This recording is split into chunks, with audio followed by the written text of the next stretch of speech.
জাহান্নামের আগুন থেকে নিজেকে বাঁচাও ঈমানওয়ালারা। ঈমান যদি থেকে থাকে, ঈমানের পথে হেঁটে হেঁটে ঈমানের সবকগুলি গ্রহণ করে করে নিজেকে জাহান্নামের আগুন থেকে বাঁচাও। শুধু নিজেকে বাঁচাইলেই চলবে না, তোমার পরিবারের প্রত্যেকটা সদস্যকে জাহান্নাম থেকে বাঁচাও। কো আনফুসাকুম ওয়া আহলিকুম নারা। রমজানের শেষ দশক আমাদের সামনে এসে উপস্থিত। মুক্তির 10 দিন, নাজাতের 10 দিন। এই 10 দিন বেশি বেশি করে আল্লাহ তাআলা তার বান্দা বান্দীদেরকে মুক্তি দেন। কিসের? দুনিয়াবি বিপদ আপদ থেকে মুক্তি দেন, জাহান্নামের শাস্তি থেকে, কঠিন শাস্তি থেকে মুক্তি দেন। এই মুক্তি চাওয়ার জন্য, মুক্তি পাওয়ার জন্য এই 10টা দিন 10টা রাত্র খুবই গুরুত্বপূর্ণ, খুবই গুরুত্বপূর্ণ। যে কারণে এই রমজানের শেষ দশকে আমার নবী, আপনার নবী, সবার নবী, বিশ্ব নবী রাহমাতুল্লিল আলামিন ঘোষণা দিয়ে ইবাদতে লেগে যাইতেন। তার মানে কি তিনি ইবাদত করতেন না? হ্যাঁ, তিনি তো সব সময়ই করতেন। রমজানে মাঝে মাঝে সেহরি খাওয়ার সুবাদে 2-1 দিন তাহাজ্জুদের নামাজ আমরা পড়ি, অথচ আল্লাহর নবী তো সারা বছর প্রতিদিন তাহাজ্জুদের নামাজ আদায় করতেন। আল্লাহু আকবার বলেন। কতই না ভালো সেই মানুষগুলি, যেই মানুষগুলি প্রতিনিয়ত, প্রতিদিন, প্রতি রাত্রে তাহাজ্জুদের কিছু নামাজ আদায় করে। তারা তো এই জমিনে শ্রেষ্ঠ মানুষ, আল্লাহর প্রিয় মানুষ। সেই নবী পর্যন্ত রমজানের শেষ দশক আসলে নিজেও হাদিসের ভাষায় কোমর বেঁধে তিনি লেগে যেতেন ইবাদতে।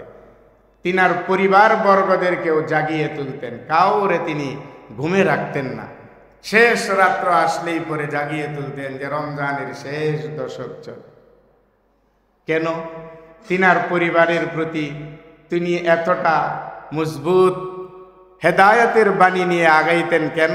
আল্লাহ তাআলা এটা তিনাকে শুধু না, সবাইরে বলছেন, আমাদেরও বলছেন, ইয়া আইয়ুহাল্লাযীনা আমানু কু আনফুসাকুম ওয়া আহলিকুম নারা।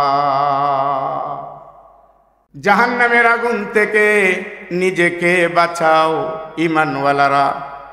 ঈমান যদি থেকে থাকে, ঈমানের পথে হেঁটে হেঁটে ঈমানের সবকগুলি গ্রহণ করে করে নিজেকে জাহান্নামের আগুন থেকে বাঁচাও। শুধু নিজেকে বাঁচাইলেই চলবে না, তোমার পরিবারের প্রত্যেকটা সদস্যকে জাহান্নাম থেকে বাঁচাও। কো আনফুসাকুম ওয়া আহলিকুম নারা। নিজে বাঁচো, নিজের পরিবার বর্গকে বাঁচাও। আজ আপনি ভালো খান, ভালো পড়েন, ভালো জায়গায় অবস্থান, পোলাটা ভালো না, পোলাটা বিপদে মুসিবতের ভিতরে পড়ে আছে। ঘরে খাবারের অভাব নেই, কিন্তু মায়ের পেটে খাবার যায় না, বাবার পেটে খাবার যায় না। ঘরে আরামের বিছানার কোনো অভাব নাই, কিন্তু বিছানায় পিঠ লাগায়া মা বাবা কেউ ঘুমায় না। কারণ হলো পোলাটা বিরাট মুসিবতের মধ্যে রয়েছে। শুধু চোখ থেকে পানি ঝরে আর মাওলারে বলে, আমার পোলারে মুক্তি দাও, মুক্তি দাও। দুনিয়ার জিন্দেগিতে মুসিবতের বেড়া জালের ভিতরে আটকা পড়ে গেলেও একদিন না একদিন ওই বেড়া জাল থেকে মুক্ত হয়ে মুক্ত বাতাসে স্বাধীন জীবনে ফেরা যায়, এটা সম্ভব। কিন্তু জাহান্নামের ভিতরে চলে গেলে, চির জাহান্নামী হয়ে গেলে ওখান থেকে মুক্তি মিলার আর কোনো আশা নাই। এই জন্য বলা হয়েছে, দুনিয়ার বিপদে যদি তুমি তোমার পরিবার বর্গের প্রতি এতটা দয়াশীল হতে পারো, তাহলে আখিরাতের জগতে তুমি নামাজ পড়লা, নামাজ না পড়ে তোমার সন্তান জাহান্নামে যায়। তোমার পরিবারের সদস্যরা, তুমি রোজা রাখলা, তারা রাখলো না, না রেখে রেখে জাহান্নামের মধ্যে যায়। কেমনে ওই দিন ধৈর্য দরবারে? এজন্য আল্লাহর নবী রমজানের শেষ দশকে এসে নিজেও ইবাদতে লেগে যেতেন। আর পরিবার বর্গদেরকে ডেকে ডেকে ইবাদতে লাগাইয়া দিতেন আর বলতেন এটা হলো রমজানের শেষ দশক, রমজানের শেষ দশক, উঠো জাগো, কিছু করো, কিছু আদায় করো, এটা মাহে রমজান চলে যায়, আসছিল বিশাল এক রহমত মাগফিরাতের পয়গাম নিয়ে চলে যাচ্ছে, উঠো উঠো। এজন্য এই রমজানের শেষ দশকে বহুত কিছু আমাদের জন্য, আপনি যে মুক্তি নিবেন, মুক্তি নেয়ার জন্য যথেষ্ট পরিমাণ সুযোগ আল্লাহ পাক আপনাকে দিয়ে রেখেছেন এই শেষ দশকে। প্রথম দশকে কমতি হয়েছে, মাঝের দশকেও কিছু না কিছু হয়েছে, শেষ দশকে একেবারে লেগে যান, একেবারে আল্লাহরে বুঝাইয়া দেন যে তুমি ছাড়া আর কেউ নাই, আর ক্ষমা না করলে আমার মতন ওই রকম কপাল পোড়াও আর কেউ থাকবে না, আমারে ক্ষমা করে দাও। বিনয়ে বিনয়ে যখন আল্লাহরে বলবেন তখন আল্লাহ দিবে না। ওই যে বললাম যে আল্লাহর দরবার থেকে নৈরাশ হওয়া যায় না, আল্লাহ দিবেন, দিচ্ছেন, দেওয়ার জন্য তিনি আহ্বান করছেন, আমরা নিতে পারি না। শেষ দশকের এতেকাফ, এতেকাফের এক মাসালা, এতেকাফের এক আমাল, এতেকাফ করা 10 দিন। আল্লাহর নবীজির যতদিন এই রমজান ফরজ হওয়ার পর থেকে তিনি এতেকাফ প্রত্যেক বৎসরই করছেন, 1 বৎসর করতে পারেন নাই, এটার পরবর্তী বৎসরে এটা ডাবল করছেন, 20 দিন করছেন। সুবহানাল্লাহ বলে, কত গুরুত্বপূর্ণ আমল। একবার ছুটে গেছে আর ছুটে যাইতে দেন নাই। হাদিসের ভিতরে এটাও আছে, তিনি এই শবে কদর খোঁজার জন্য প্রথম দশকে ইতিকাফ করছেন, তারপরে বললেন আমার কাছে তেমন মনে হইল না যে এই দশকে শবে কদর পাইছি বলে। পরের বার দ্বিতীয় দশকে করলেন, তারপরেও তিনি বললেন যে আমার কাছে মনে হলো না যে আমি ইতিকাফে বসে শবে কদর পাইছি বলে আমার কাছে মনে হয় নাই। শেষ দশকে আবার ইতিকাফ করলেন এবং নবীজি বললেন আলহামদুলিল্লাহ, আমার কাছে মনে হয়েছে যে এই দশকে শবে কদরের সাথে দেখা হয়েছে। সুবহানাল্লাহ। 10টা দিনের ভিতরে খুঁজে আমরা শবে কদর বের করতে পারি না, আমাদের মতন কপাল পোড়া আর কে আছে বলেন? আল্লাহ তাআলা শবে কদর কবে একদিনে জানায় দিলে একদিনেই খালি মানুষ জমে থাকতো আর পরে থাকতো। একটু খুঁজতে বলেছেন, খোঁজার পরে মেহনতের পরে যেই জিনিস আসে সেই জিনিস কিন্তু মজাদার হয়। সারাদিন রোজা রাখার পরে ইফতারের সময় পানির মজা দেখেন, আর সারাদিন ঘর ঘর করে পানি খাচ্ছেন, এখন ইফতারের সময় রোজাদারদের সাথে বসে ইফতারি খায়া দেখেন, ওই শান্তি আর লাগবে না। রোজাদার সারাদিন রোজার পরে ইফতারের সময় শান্তি খুঁজে পেয়েছে, আর আপনি তো সারাদিনই খাচ্ছেন, আপনার আর এখন কিসের শান্তি? শবে কদরটাকে খুঁজে নাও, বের করে নাও। এজন্য এই 10 দিনের ইতিকাফ সুন্নতে মুআক্কাদার কাম। প্রত্যেকটা মহল্লার মসজিদে কিছু মানুষ বসলেই পুরা মহল্লার মানুষের পক্ষ থেকে সেটা জিম্মাদারি আদায় হয়। এখন আমাদের অবস্থাটা হলো, যারা বসে তো বসি, আমরা মনেই করি নামাজ পড়ানোর জিম্মাদার হুজুরের যেমন মনে করি রমজান মাস ইতিকাফের সময় আসছে, যারা বসে তো বসবেই, আমরা তো তাদের চিনি জানি, বসতেই আছে, কিন্তু আমার যে বসা দরকার আছে এটা আমি এখনো অনুভবই করি না। আমার কাছে এটা কোনো এখনো মানে ইবাদতের বিষয় বলে মনে হয় না। অথচ এই ইতিকাফ, একদিন আল্লাহর ঘরে ইতিকাফ করার দ্বারা জাহান্নামকে আল্লাহ পাক আপনার থেকে 3 খন্দক পরিমাণ দূরে সরাইয়া দেন। সুবহানাল্লাহ। এবার আপনি বুঝেন 10টা দিন ইতিকাফ। ইতিকাফ মানে নিজেকে আটকিয়ে রাখা, অবস্থান করা, অনশন করা আল্লাহর ঘরে। কিসের অনশন? আল্লাহর ঘরে অনশন হইল, আল্লাহ আমি শবে কদর পাইতে চাই, আমার গুনাহগুলি মাফ করাইতে চাই, যদি না করাও তাহলে আর যাচ্ছি না। এরপরে ওই বান্দাটাকে আল্লাহ তাআলা ঈদের দিন ডাক দিয়া বের করে দেন যে যা তুই খানা পিনা খা, আমি তোর জীবনের গুনাহ খাতাগুলিকে মাফ করে দিলাম। কি এক অবস্থা! ইতিকাফ গুরুত্বপূর্ণ এক আমল, করা লাগে। কবে করবেন? খালি ডেট বার্তা করতে করতে, তারিখ দিতে দিতে দিতে এই যে সময় যাচ্ছে, কবে করবেন? একবার হিম্মত করে বসে যান, একবার হিম্মত করে বসে যান। আমার মা বোনেরা যারা বাসা বাড়ি থেকে আলোচনা শুনেন, মহিলাদের জন্য এতেকাফ আছে, কিন্তু তাদের এতেকাফ মসজিদে না, বরং নিজের ঘরেই এক কোণে এতেকাফ করা। কেউ যদি মসজিদে আসতে চায়, এতেকাফ করতে চায়, তার এতেকাফ হবে না। রাসূল করিম সাল্লাল্লাহু আলাইহি সাল্লাম নিজে এতেকাফ করেছেন মসজিদে, আর বিবিদেরকে অর্থাৎ আমাদের আম্মা জানদেরকে এতেকাফের জন্য বলেছেন তোমরা তোমাদের ঘরে এতেকাফ করো, এতেকাফ করো। এই এতেকাফের মতন শেষ দশকেরই আমল। এতেকাফ করলে আরেকটা ফায়দা, যেটা হলো এই রমজানের সবচেয়ে বড় পাওয়া, সেটা হলো কি শবে কদর। কি সেটা বলেন? কি শবে কদর? শবে কদর, লাইলাতুল কদর। আল্লাহর ভাষায়, কোরআনের ভাষায় লাইলাতুল কদর, এটা হাতছাড়া হয় না। পৃথিবীতে সব কিছু হাতছাড়া হয়ে যেতে পারে, কিন্তু কেউ যদি এতেকাফে বসে যায়, তাহলে তার অন্তত সবার হাতছাড়া হয়ে গেলেও, সুযোগ চলে গেলেও, এতেকাফে যিনি আছেন তার কাছ থেকে এই শবে কদর, লাইলাতুল কদর হাতছাড়া হয় না। মসজিদে যদি এই দিনগুলিতে মসজিদে রাত্রে যদি শুয়েও থাকে, কথার কথা, তাহলেও তারপরেও শবে কদরের যে ফজিলত, সেটা তার আমল নামায় আসবে। সুবহানাল্লাহ। এই হলো এতেকাফ, এই হলো লাইলাতুল কদর। এজন্য এই লাইলাতুল কদর পাওয়ার জন্য, শবে কদরকে পাওয়ার জন্য এতেকাফ করাটা জরুরি দরকার। এতেকাফ করাটা জরুরি দরকার। এতেকাফ করলে শবে কদর ছুটবে না।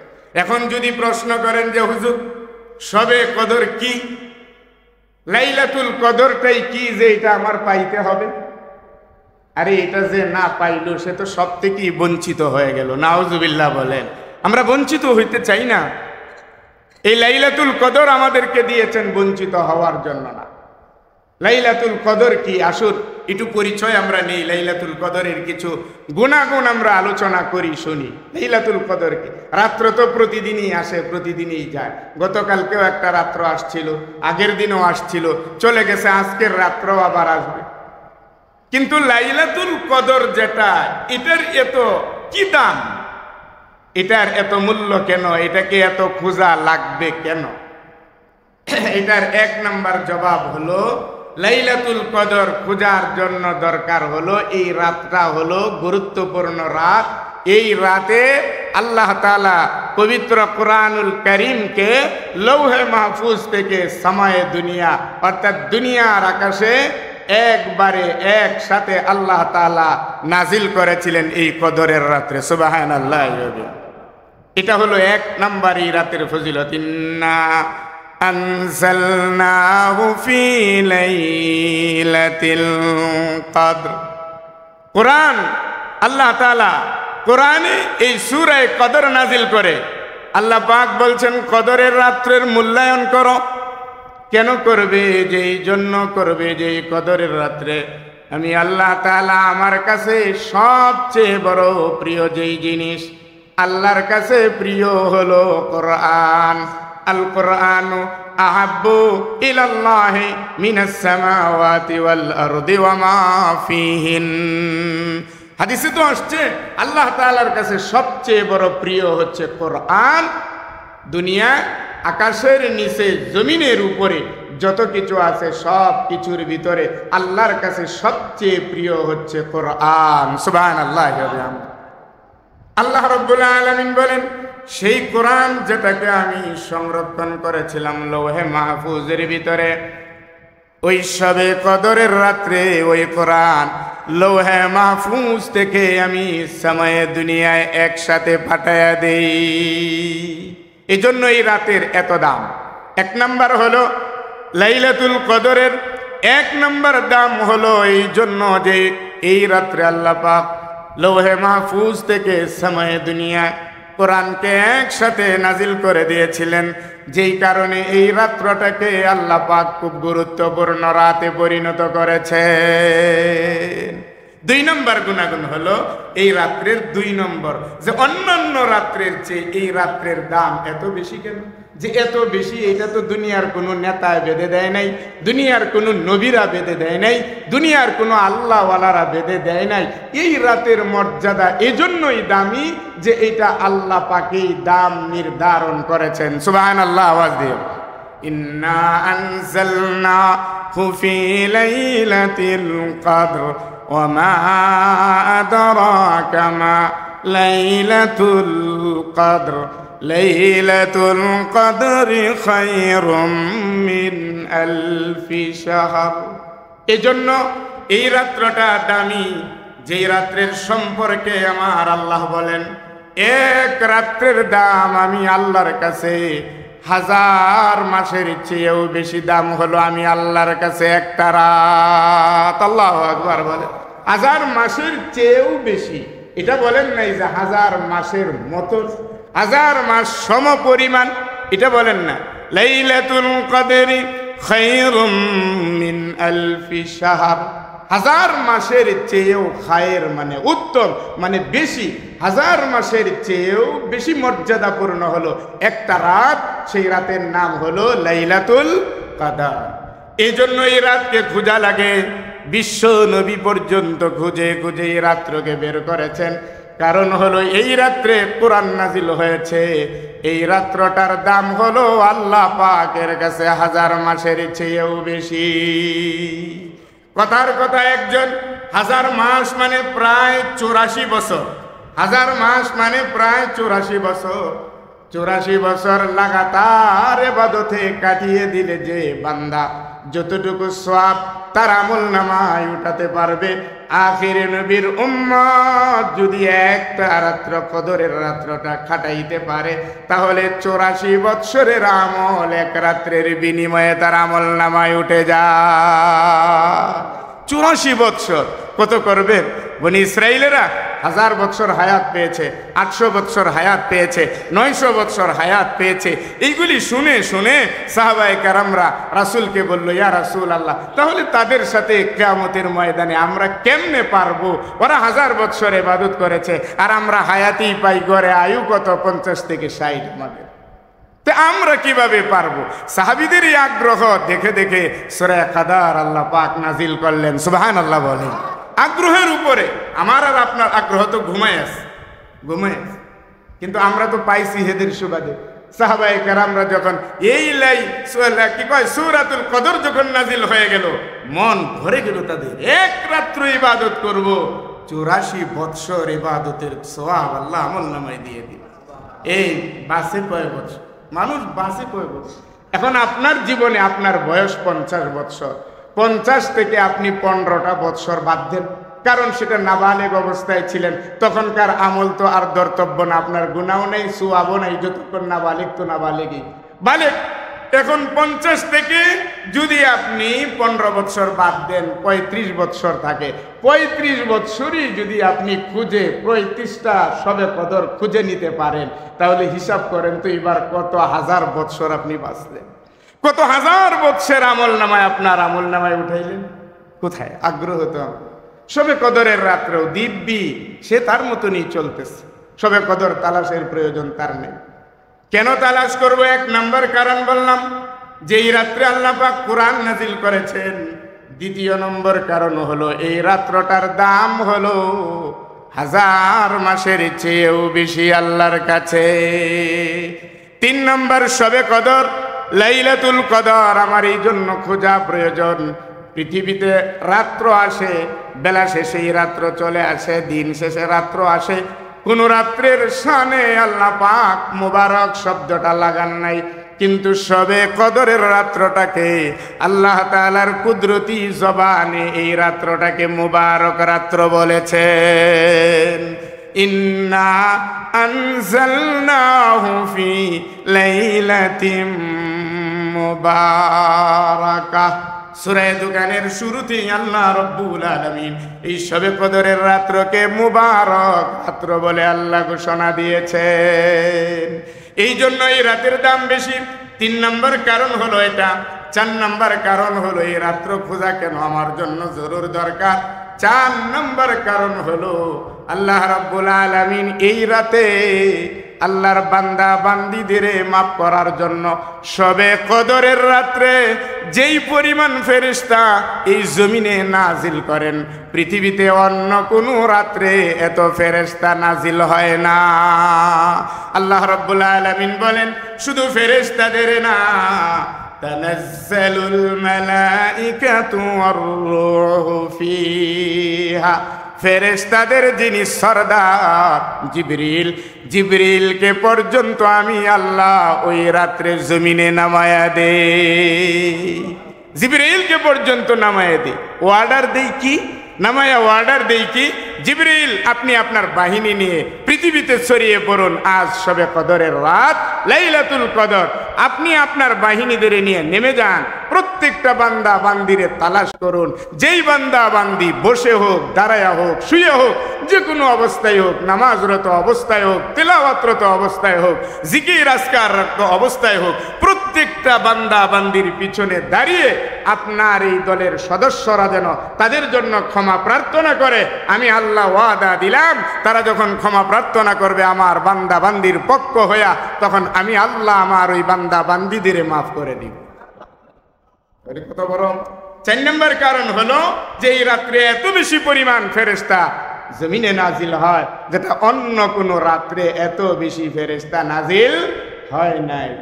5 নম্বর কারণ হলো এই রাত্রকে তালাশ করার দরকার আমার এই জন্য, যেই রাত্রের ভিতরে আল্লাহ পাক আগামী 1 বৎসরের ভালো মন্দের ফয়সালা আমার শানে করবেন।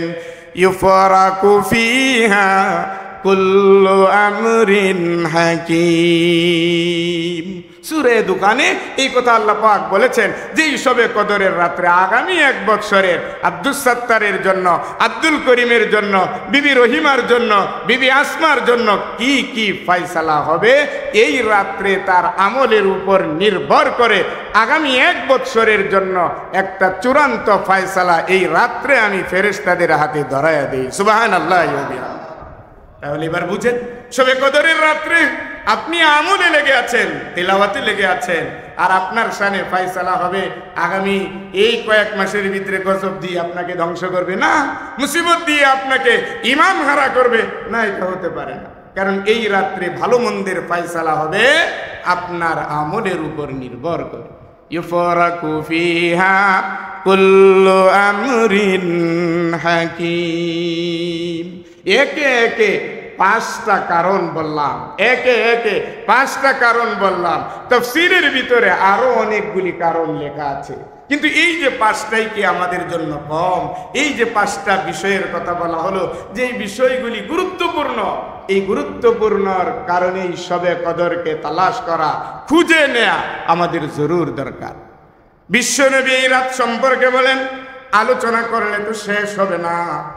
বিশ্বনবী শুধুমাত্র এই উম্মতদের এই আমলের কাতারে দাঁড় করায় দেওয়ার জন্য যত তারগিবি কথা আছে, উম্মতকে উদ্বুদ্ধ করা যায় সেই কথাগুলি আল্লাহর সাথে সলাহ পরামর্শ করে করে তিনি বলেছেন।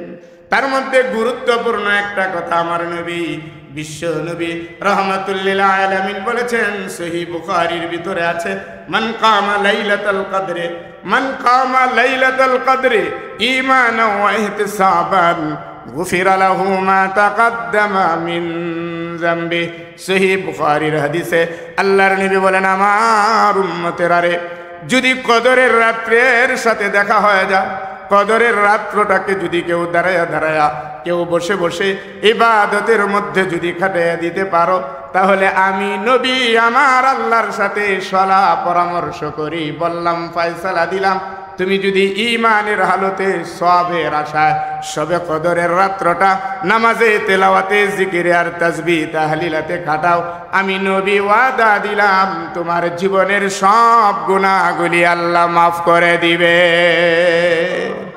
মান কামা লাইলাতুল কদর ঈমানান ওয়া ইহতিসাবান গুফিরা লাহু মা তাকদ্দামা মিন যামবি। সবাই কি পাবে? এত কথা জানার পরেও কত মানুষ ঘুমায় থাকবে, কত মানুষ হেলায় শবে কদর খাটাবে, কত মানুষ সিনেমা নাটকে পর্যন্ত মুগ্ধ হয়ে মত্ত হয়ে, খেলাধুলায় মত্ত হয়ে শবে কদরের মতন রাতকে দূরে সরে দিবে। এটাই তো হচ্ছে এই উম্মতের।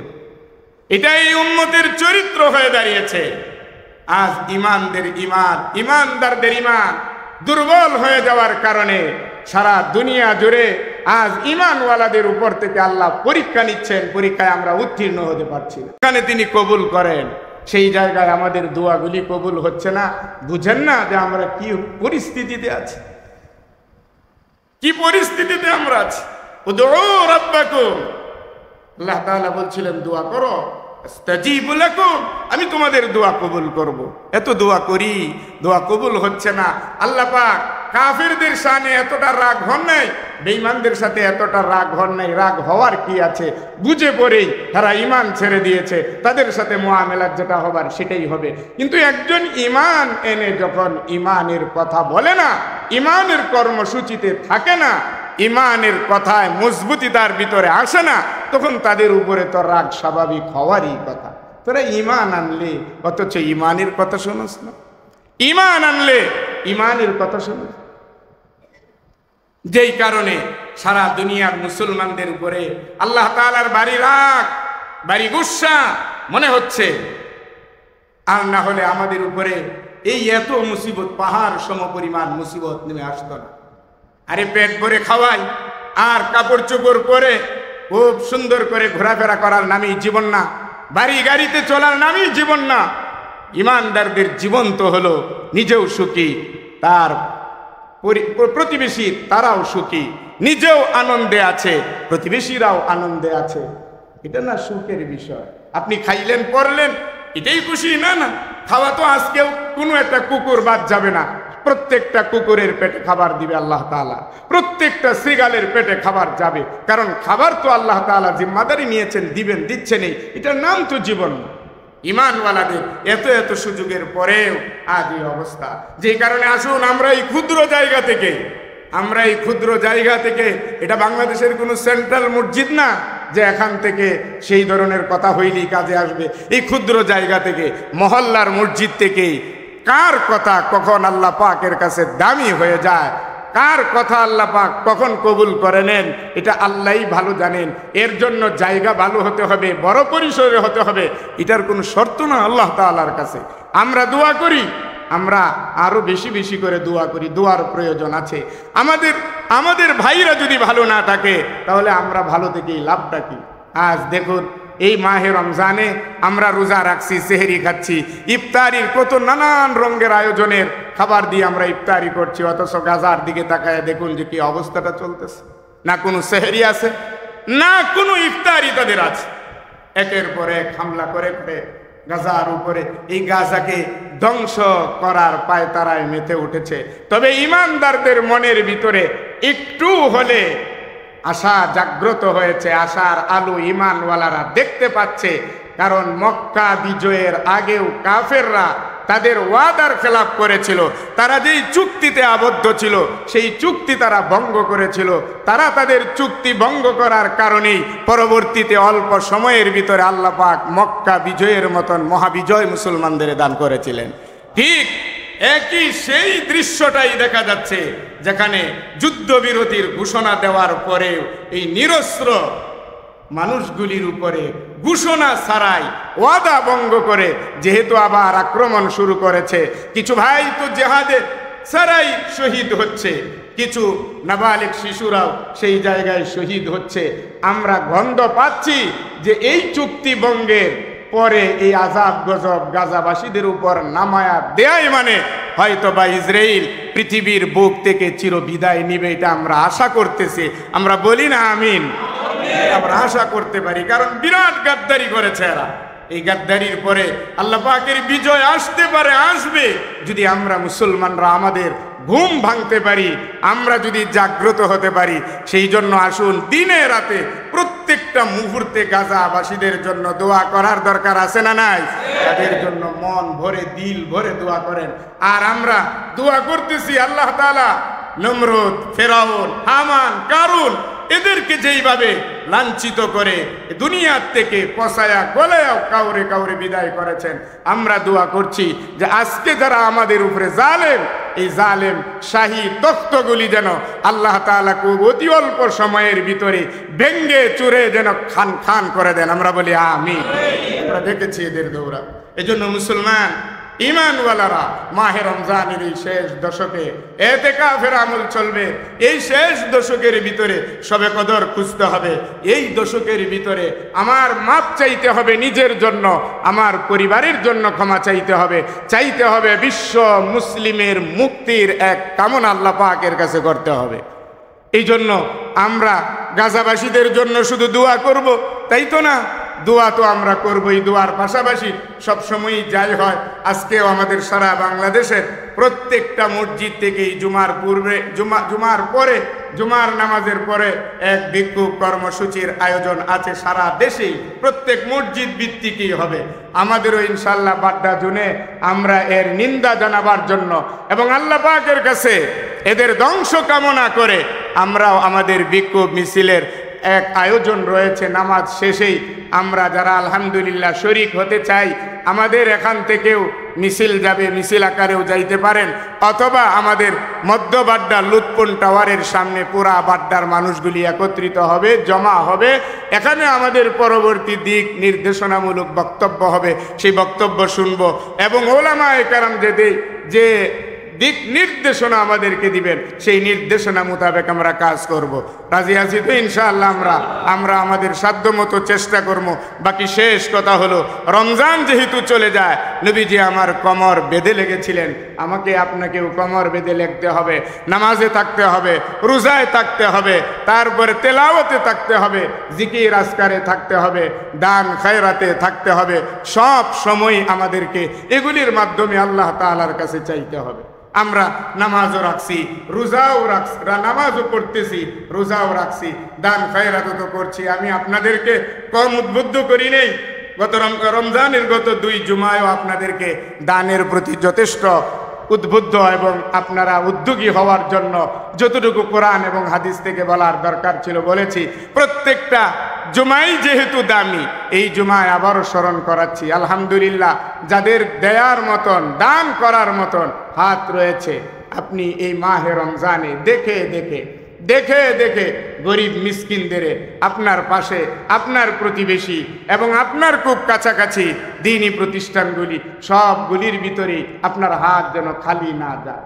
বরং আল্লাহর ওলিদের আমল ছিল এই দশকে এসে দিনেও নামাজ, রাতেও নামাজ, দিনে রোজা, দিনেও দান করতেন, রাতেও দান করতেন। কি এক অপূর্ব আমল! আমরা এই শেষ দশকে দান করলেই যে লক্ষ লক্ষ টাকা করতে হবে, হাজার হাজার টাকা করতে হবে, এটা কিন্তু না। দানটা হলো আপনার সামর্থ্যের উপরে, মনে রাখবেন এটা।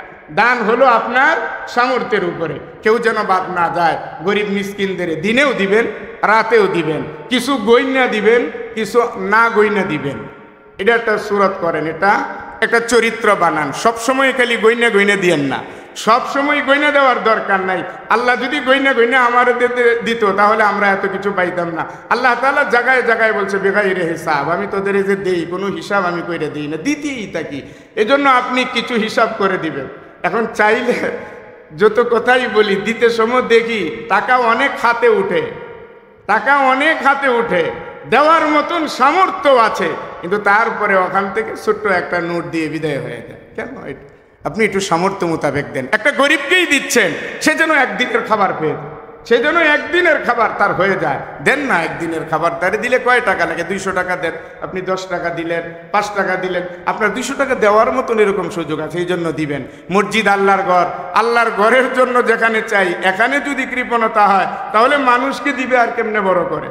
আল্লাহর ঘরের জন্য এই গত 2 জুমা তো অতিবাহিত হইল, আমাদের মসজিদের ইফতার মাহফিলে যা হওয়ার দরকার ছিল এখনো আমরা অর্ধেকও পাই নাই।